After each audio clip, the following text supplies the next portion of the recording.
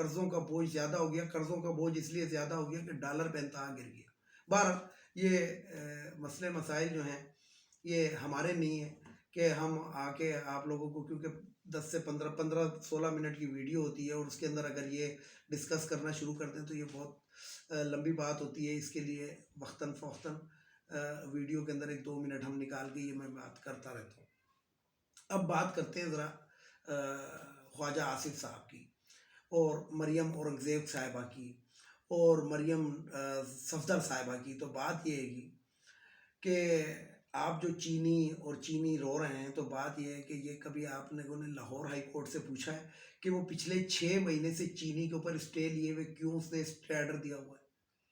یعنی کہ رمضان کے بعد یاد ہوگا آپ کو ویورز کی قیمتوں کے اوپر جب حکومت نے اپنا کنٹرول قائم کرنے کی کوشش کی تو لاہور ہائی کورٹ نے اس پہ اسٹے دے دیا کہ حکومت کون ہوتی ہے اس کی چینی کی قیمت مقرر کرنے والی. اسی طریقے سے جب ان پہ جرمانے لگائے اور وہ جو رپورٹ آئی جب اس کے اوپر جرمانہ اربوں روپے کا ان پہ جرمانہ لگایا تو پھر دوبارہ لاہور ہائی کورٹ نے اسٹے دے دیا. یہ تقریباً 6 مہینے ہو گئے اسٹے. اب یہاں پہ میں ذرا سی بزدار صاحب وسیم اکرم پلس صاحب کی بھی بات کر لوں.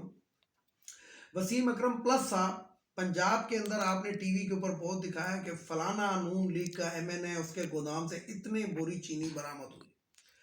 مجھے صرف یہ بتائیں کہ وہ جو ایم پی اے تھا جس کے گودام سے چینی برآمد ہوئی تھی وہ اس ٹائم کہاں ہے اور اس کو آپ نے کون سی عدالت پہ پیش کیا اور کون سی سزا دلوائی؟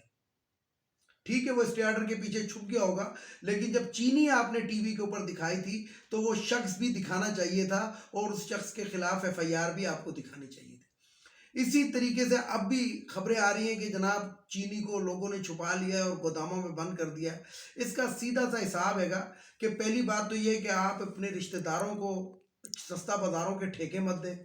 وسیم اکرم پلس صاحب آپ اگر یہ چینی برآمد کرتے ہیں گوداموں سے برآمد کرتے ہیں تو ان گوداموں سے وہ چینی برآمد کرنے کے بعد آپ یوٹیلیٹی سٹورز کے اوپر جو ہے وہ سبسڈی کی شکل کے اندر دے دیں. یہ ایک بہترین حل ہے. لیکن آپ یہ جو رمضان میں جو سستا بازار آپ نے لگوائے تھے اور اس میں آپ کی طرح کے غنڈے اور مستنڈے بیٹھے ہوئے وہ گھی کا 1 پیکٹ یوں کر کے کسی عورت کو دے رہے تھے اور کبھی چینی کا 1 پیکٹ دے رہے تھے، تو یہ ٹوپی ڈرامہ اور یہ کہانیاں ختم کریں.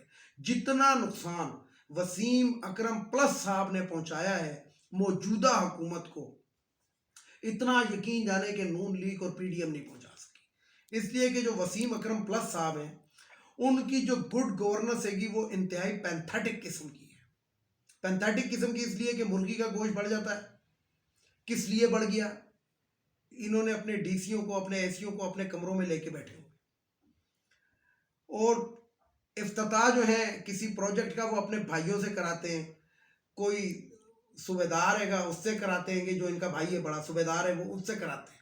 اور یہ نیا ایک بھائی بھی اپنا تیار کر رہے ہیں جو ان سے عمر میں چھوٹا ہے، تو اس کو ابھی انہوں نے چیئرمین شپ کا الیکشن بھی لڑوانا ہے. تو بات یہ کہ آپ لڑیں، آپ چیئرمین کا الیکشن لڑیں، آپ افتتاح کرائیں، روزانہ کرائیں، لیکن خدا کے لیے یہ جو مزید رشتہ داروں کو آپ نواز رہے ہیں، میں یہ جو سستے بازاروں کے اندر جو کیونکہ وہ بیٹھے ہوئے ہیں اور ہمیں پتہ ہے کہ وہ کون ہیں گے، اس سے زیادہ کیا بات کریں. تو عثمان بزدار صاحب آپ سے یہی اپیل ہے کہ ویسے تو آپ نے کافی حد تک بیڑا غرق کر دیا، یعنی کہ جو آپ کر سکتے تھے جتنی آپ کی رینج تھی، لیکن اب اگر سدھارنے کا موقع ملا ہوا ہے اور حکومت سدھارنا چاہتی ہے تو آپ اس کے اندر واقعی وسیم اکرم پلس کا کردار ادا کریں، نہ کہ آپ جو ہے گواسکر کا کردار ادا کر رہے ہیں جس کو 3 دفعہ آؤٹ کرنا پڑا تھا. ویڈیو کو لائک کریں، شیئر کریں، سبسکرائب کریں، بیل آئیکن کے بٹن کو ضرور دبائیں تاکہ میری نیکسٹ ویڈیو آپ کو مل سکے. اس کے ساتھ ہی اجازت چاہوں گا. اجازت جانے سے پہلے میرے جو روایتی جملے ہیں، ایک تو ان اخوانیوں کو ہمارے ملک سے چلا جانا چاہیے. ایک یہ جو خواتین کی مخصوص نشستیں قومی اسمبلی، صوبائی اسمبلی، سینٹ، یہ ختم ہونی چاہیے. اب یہاں پہ ایک اور چھوٹی سی بھی بات کر دوں کہ آج ایم کیو ایم نے کہا کہ اپنے خرچے کم کریں تو پیٹرول کی قیمت کے اندر عوام کو ریلیف دے دیں. تو ایم کیو ایم کو میں صرف یہ کہوں گا کہ وہ جو آپ نے خواتین کی مخصوص نشستوں پہ جو اپنی خواتین منتخب کرائی ہوئی ہیں ان کو آپ آج ہی استعفیٰ دے کے وڈرا کرا لیں. کم از کم قوم کے اوپر تھوڑا سا پیسہ بچ جائے گا تو شاید کسی کام آ جائے. تو خواتین کی مخصوص نشستیں ختم ہونی چاہیے. یہ مفت کا جو ہم پہ 40% پڑا ہوا ہے اس سے عوام کو کافی ریلیف مل سکتا ہے. تیسرے نمبر پہ وہ جو بھگوڑا خواجہ آصف صاحب کا یار جو لندن میں بیٹھا ہے اس کو واپس آنا چاہیے، کیونکہ ترس گئی ہو پوری عوام اس کو ڈھونڈتی پھر رہی ہے۔ ویسے کتنے قابل ہیں انگلینڈ کے ڈاکٹر جو آج تک اس مریض کو ٹھیک نہ کر سکے۔ اور سب سے آخر کے اندر عدلیہ کو چاہیے کہ انصاف پرووائڈ کرے۔ یہ جو اسٹے آرڈر دے کے بیٹھے ہوئے ہیں نا چینی کے اوپر، لاہور ہائی کورٹ، تو یہ ججز کا کام ہے، جو سپریم کورٹ کا کام ہے کہ سپریم کورٹ اس کے اوپر سوموٹو لے کہ ہاں میاں یہ آپ نے کس چیز کے اوپر دیا ہوا ہے۔ لیکن مسئلہ یہ کہ بھینسیں بھینسوں کی بہنیں ہوتی ہیں۔ اس کے ساتھ اجازت چاہوں گا تمام دیکھنے والے سننے والوں کو، خدا حافظ۔ اور آخر میں وہی نعرہ، پاکستان زندہ باد۔